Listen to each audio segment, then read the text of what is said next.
Well, as I told you, the game of cricket started in England, but when they started with colonialism, it started getting spread to the colonies of England.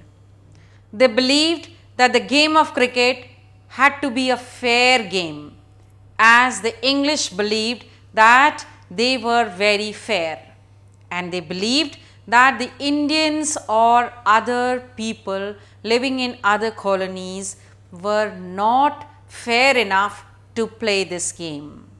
But slowly the colonies picked up this game and surprisingly sometimes played better than their English masters, and they had to see loss, or they actually lost the game many times. This hurt them, but of course this is how the story continues. From England, that is a national game, becomes an international game due to colonialism.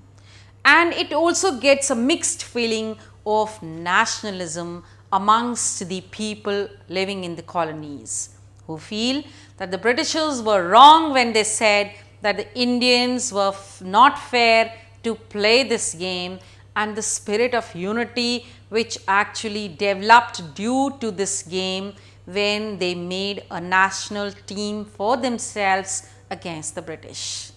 So, there was a lot of undercurrent which was flowing while the game was being played in the fields.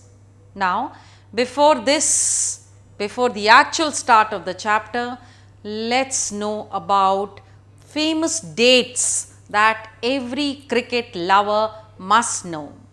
The first is 1744. In this year, the first written laws of cricket were compiled. Then we have 1774.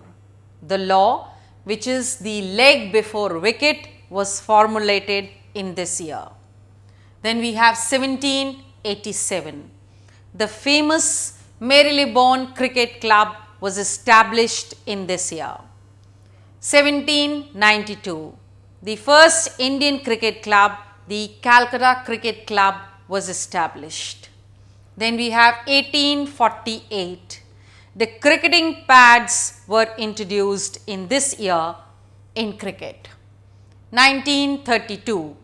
India made its first national team in the year 1932. Then we have this same team also represented India in the matches. Then we have 1970. In this year occurred a very important event, and that is South Africa was excluded from playing international cricket. Then we have 1975. The first World Cup was played in the year 1975. So, not only as a part of the chapter, but also because you all love cricket, you watch cricket so keenly. So, you must remember these dates in order to know exactly what happened in which year of your favorite game. Now, I will continue with the chapter.